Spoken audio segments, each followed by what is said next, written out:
Upon further inspection, a mechanical integrity podcast goes beyond the data and dives into the people, challenges, and stories behind reliability and inspection. Whether you're in the field or in the office, this podcast is for you because mechanical integrity isn't about assets, it's about the people who keep them running. This is episode 7, an educational task force, which is part 2 of our interview with Andri Orphanides, Director of the Individual Certification Programs at API.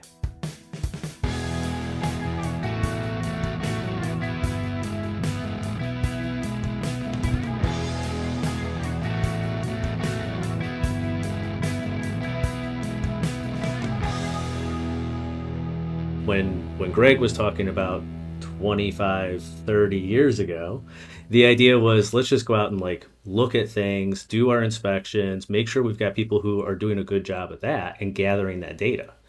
We're now at the next point where we have all the data that those folks have brought in. Now let's put together programs to help those folks, to make sure that the folks that are looking at that data, analyzing that data, and making decisions with that data are also to a certain level that we feel that they should have. It allows people to come from not just within, but from the tech industries and from, as you said, heavy industries, other places, and be able to come in and not be an outsider. They can come in, they can say, hey, I have this cert, this cert, this cert, and put that on their resume or work towards it to put it on the resume and be able to be within our industry then. So I love it. That's a great idea. So one step further, because again, I'm always constantly looking to see how can we go in and get people into this pathway for our industry, and especially because it's concerning to me that Gen Zs are not so interested. We have, I think that the oldest band of Gen Zs right now is about 26, 27. So they're pretty well into the workforce at this point in time. And there's only about 94, I think I checked this the other day, about 94 holding certifications. That to me is a little bit alarming because on the same band for millennials, however many years ago, when they were in that same age group, we had hundreds of them coming in. So as you see soon in the next 5 to 10 years, we'll start to see your baby boomers kind of. I know people tend to stay in our industry and that's great, but your baby boomers, I think we have, I forget what the percentage is, but roughly somewhere around 3,400 who are still holding on to their certifications, whether they're holding on to them because they're still working in their position or they're consultants in the industry. They're there, but in the next 5 years or so, they're probably going to want to actually retire. And then you've got your Gen Xers who are probably a good number of them are well over 50. And so they're going to be that next group of people. Millennials probably hold over 40% of our certification. So there's a good number there.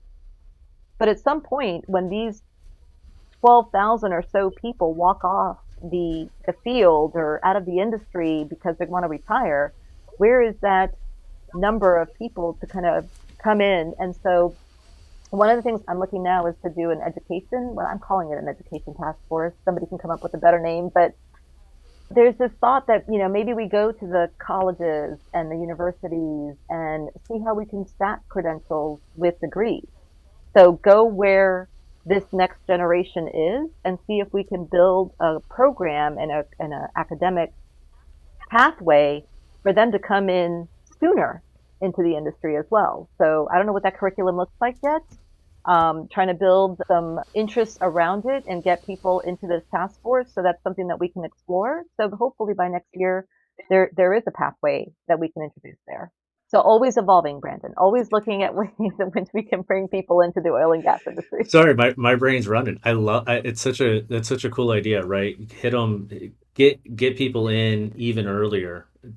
They have to go to, they're going to high school, they're choosing to go to college or technical colleges or vocational schools, implementing there. I mean, that's now you're really, I love it. I think that's a really cool idea. I was just going to say, I think millennials were the first ones to come out of college and be like, "Oh my God, I'm so many thousands of dollars in debt, and I can't find a job, and even if I do, it's more like an entry level thing." And I went and got my degree, and they were looking for, well, maybe I could get certified in something as a quicker pathway in. And so certifications really kind of the certifications or quicker ways in which you can get gainful employment kind of started with millennials and I think are growing with Gen Zs who are also like, from what I see, Gen Zs stand to be, as they say, these researchers say, they're going to be the most educated because most Gen Zs come from a two household, unit that already has degrees. And so they know whether it's an associate's degree or a 4-year degree or whatever that upper level education is going to be. They're still looking for it, but they also still want to know, well, what do I get for this? And probably more than millennials, they're going to be asking that question. So, or how much sooner can I get in? And that's kind of where this idea came from, is like, go to them. And I don't think Gen Alpha, I know nobody wants to think about them yet, but they're not that far behind. And, so how do we entice them and offer them these opportunities and make them aware? It's mostly about making them aware. They're all like, no one ever thinks about, engineering. Everybody knows engineering jobs exist, doctor jobs exist, lawyer jobs exist. Some people don't know all the opportunities that exist in oil and gas. So I feel like it's our responsibility to make sure that at least they are aware of what exists for them to follow. I like the idea of going to the tech schools and the vocational schools because, like, those are the trade schools. It's been very different for me Yeah, coming into this industry because I live in Ohio. Trades here are carpenters, plumbers, electricians. Like, if you're in the trades, you're building houses and you're doing that type of stuff. When you go to the South and you're down in Texas and in Houston, everybody talks about trades. I remember when I first went, they're like, "Yeah, we got to get the trades out working on this stuff," and I'm like, "Working on what?" And then I started realizing, oh, it's like welders and boilermate. Like, it's a very different. Like, the demographics are so different. So any way to be able to yeah, get more information about there out there, to even if it's different regions or different areas at that younger age, to let them know that there are other opportunities. That's awesome. Because up here, nobody thinks about, I can guarantee you, very few people think about going and being a welder in oil and gas here in Cleveland, Ohio. They think I'm going to go be a welder and I'm going to work in the manufacturing plant, or or I'm going to go be work for a car manufacturer. It's not that right. I can get a certain. And there's other avenues that they know at least exist if they want to go down that pathway. Yep, 100%. How do we work with or entice? Is it you have to look for those influencers, because a lot of your Gen Zs and your Gen Alphas and whatever the next generation is, they're getting their news in short spurts, right? They have their core news outlets that they go to. I do call them news. I say that in quotes, so to speak. And then, all the rest of their time, I can tell you, even for my kids, like my daughter's on YouTube Shorts and TikTok, like, I don't know, 10 hours a day, I feel sometimes. And I'm like, what are you doing? Like, how many things can you see?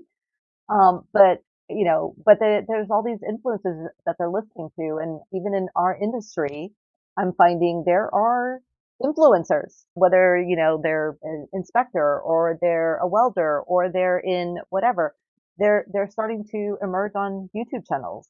So how can we maybe even partner with them to get the message out and see, and we have to rethink how we're advertising to these people, because they're not nobody who watches commercials anymore. Nobody, right? My daughter doesn't know life without or with commercials. So when a commercial show comes on, she's like, why can't we fast forward? Because this is our time to go to the refrigerator and get another drink. I don't have to pause it. I just go while this is on. Yeah. Actually, your statement there about influencers on YouTube, I literally just yesterday was scrolling. Yes, I have TikTok and I'm on TikTok. I was scrolling through it and I found somebody on the North Slope at one of the well pads they had polar bears. And so they were videoing the polar bears walking around and stuff. And so I was like, oh, I'll look and see what else they got. And, it's them recording themselves doing like their daily work jobs up on the slope. How many followers do they have? That's the important thing. It's not that this exists. It's how many followers do they have and how many likes did they get, Well, that's the thing, right? If it's made it to me, As long as they're not polar bear followers, it's okay.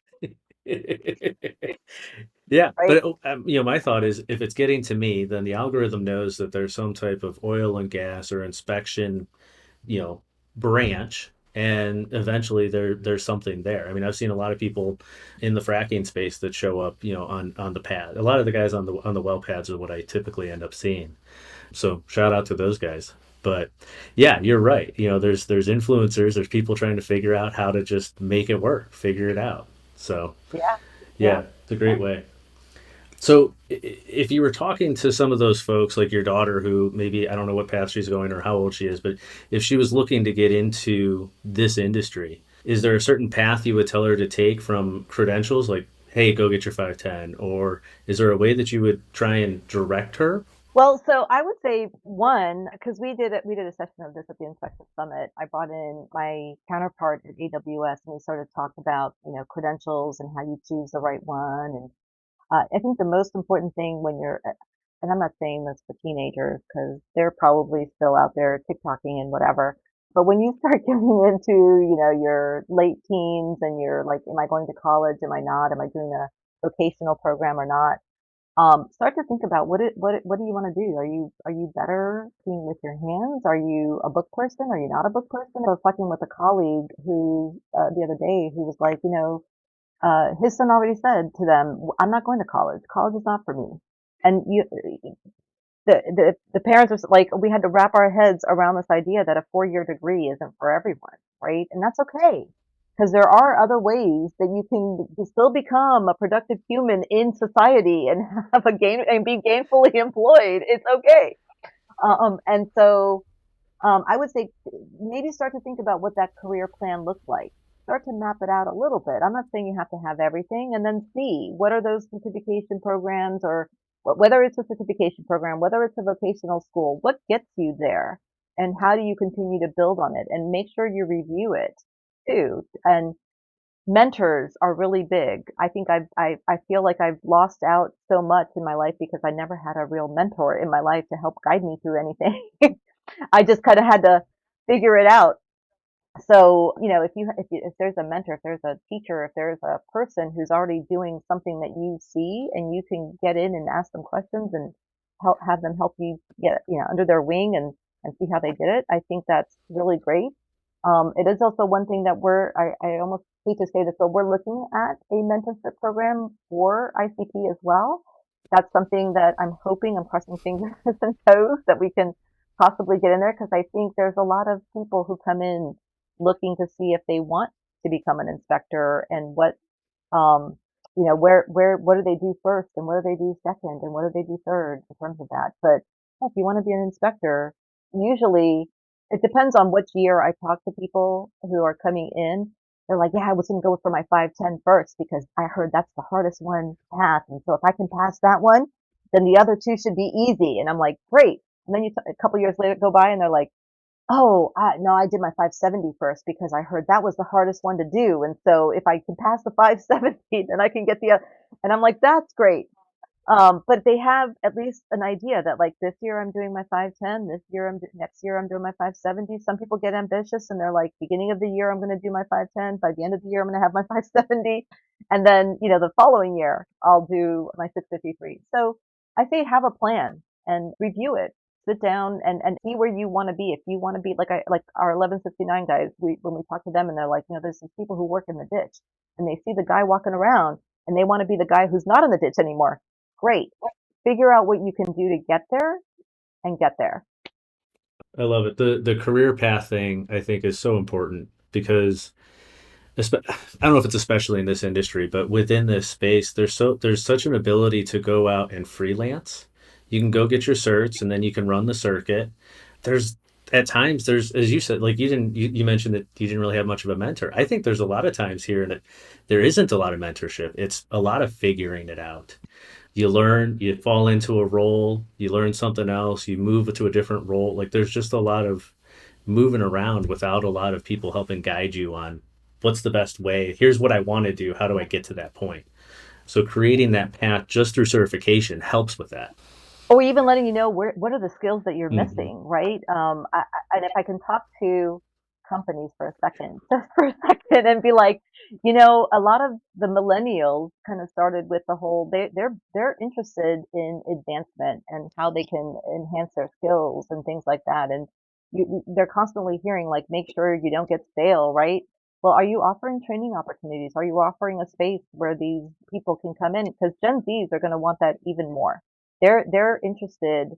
in companies that are also interested in helping advance their goals and interests too, right? So if you don't have a training program, why is it? Is it a cost thing, or is it just because you don't know, or maybe, I don't know. I mean, I'm not going to tell anyone what to do, but I think more and more the younger generations are going to go into companies kind of looking for what is the atmosphere there, what is the culture there, what do I also get? Like, I don't want to just sit at my desk and do my task day after day after day after day with no way in sight for me to do better. They're going to want to do better. So how can we create that environment for them? I mean, I've experienced that firsthand going through the hiring process. I can't tell you how many of the students that we've interviewed and that we talked to, they're asking us back. How are you? What is your plan to develop me? What does my onboarding look like? What is my growth like? Right? They're asking me that, in the interview process. And I'm like, I don't even know if I want to hire you. Day one, I was just going to throw you in the Yeah, field and see what you're going to do, yeah, right? yeah, yeah, exactly, right? Yeah, I think back to even like my first day at API, right, where I was brought in and someone took me around and introduced me to people, and then they put me at a desk, and I'm like, okay, now what do I do? Like, what do I do? And somebody was like, go look at the website. I'm like, okay, you didn't hire me to sit here and like, look at. I almost had to train myself basically. Like, there was no onboarding process even, and so that was the other thing I looked at when I was kind of in more of a management role. I was like, how are we onboarding our new hires? Like, that's important to people. Like, they can't show up first day and be like, all right, where do I go? You're like, go stand over there, and they go stand over there. Is that what you want to pay them to do? Is go stand over? No, you want to make sure that they're getting all the information they need, and even little things like, what are all the IT things that you need? Like, do you have a computer? Does it work? Does it get to all the software you're supposed to have access to? Like, these little things, and someone to sit down and make sure rather than trial and error. Like, and they've been there a week, and all of a sudden it's like, oh, IT didn't give me access to this. Like, I find this out all the time with my new hires, so I'm sure it's happening somewhere else too. No, no, nowhere else. You know, This doesn't happen anywhere else other than No, API. everything's yeah. going perfect. It's so smooth, so smooth. And so, Andrew, something that you brought up earlier about mentorship and how little of that we have anymore today. What are your thoughts? What are your thoughts on the best ways to develop critical thinking skills to people as a test?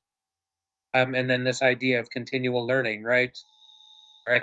I think if you aren't interested in at least learning every day, because even I'm still learning. Like, I've been in this credentialing field for 14 years. I don't know everything. I'm always learning, how the ISO standards work, how collaborations can happen, how teams are built, how whatever it is, I'm always learning. And we've been looking at the idea of this mentorship program, and I almost need to talk about it because we're fine tuning some pieces to it, and hoping to have it out later and seeing how we can sort of have these people who have held their certifications for 10, 15 years, and maybe there's a way that they can help those who are looking to come in, whether it's they start an application, they're not sure which application, they at least create a profile, let's say, within the ICP platform, and they don't know where to go, and they just need someone to talk to, because you know I'm not gonna I don't know what to tell them if they should start with a 510 or where they are, and with what company they're working for or where they should go.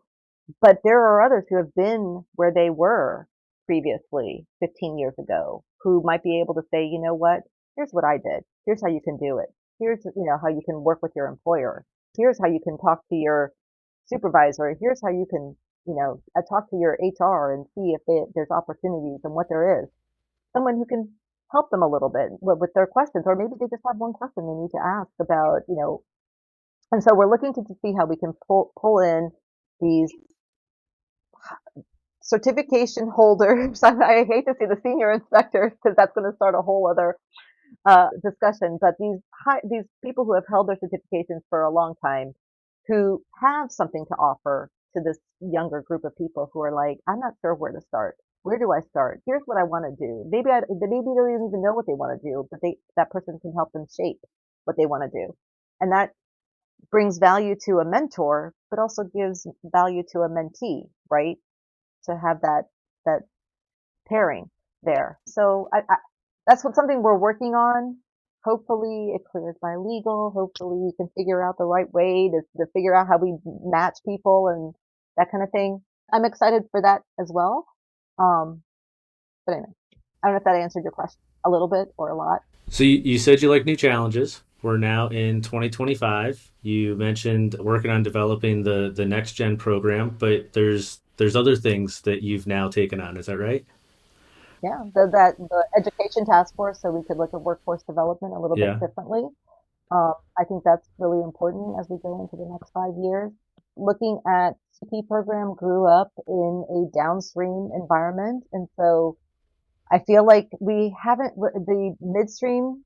We just sort of tapped into it. The upstream, we've almost haven't touched it. And so, what are those other opportunities? Because I'm positive there are other opportunities where people might need some credentialing programs, and we start looking at the portfolio of what we offer, not just for inspectors and build it this way, but kind of, go down the line, but build it out into other areas as well. How do we grow in upstream? How do we grow in midstream? Are there other areas that we're not even looking at?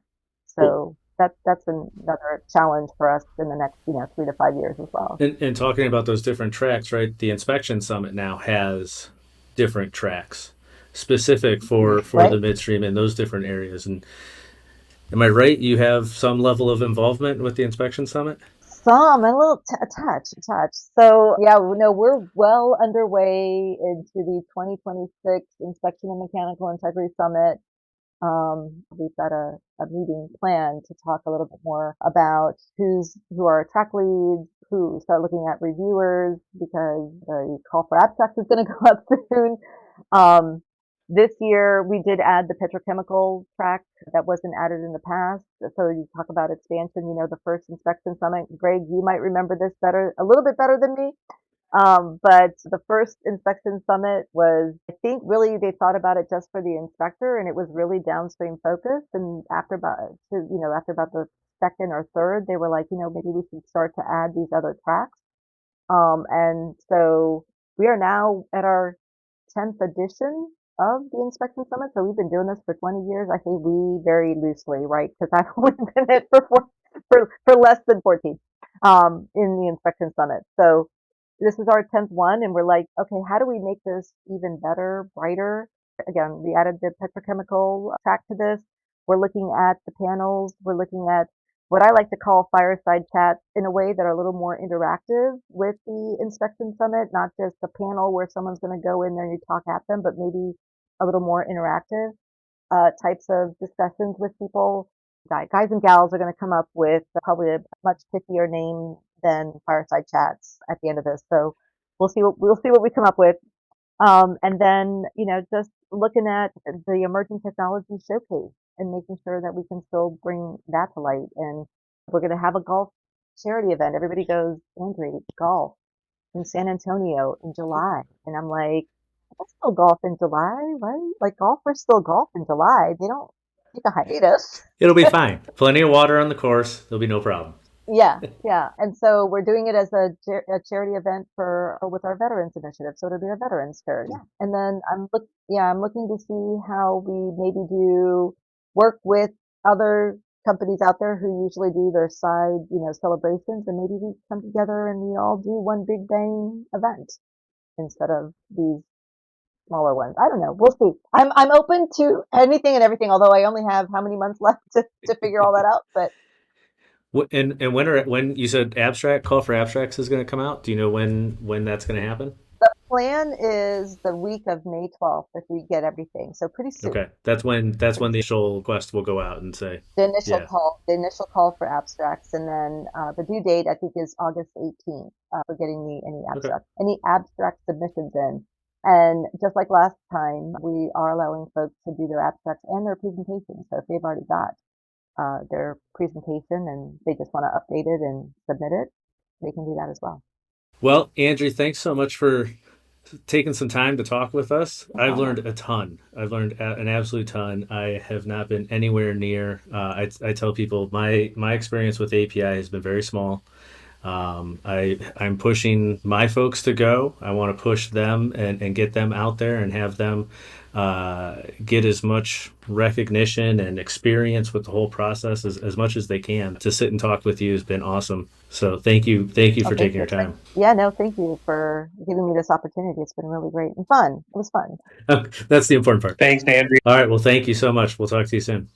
Thanks again to Andri for joining us, and also thanks to the entire planning committee who's helping put together next year's Inspection and Mechanical Integrity Summit held in San Antonio. For more information on the summit, including registration and abstract submission details, please visit events.api.org. Thank you for listening to Upon Further Inspection, a mechanical integrity podcast.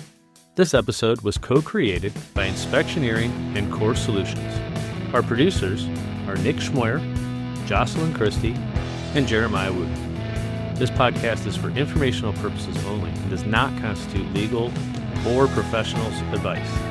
Listeners should seek their own qualified advisors for guidance. If you enjoyed this episode, please join us next time wherever you listen to your podcast. Until then, stay safe and stay informed.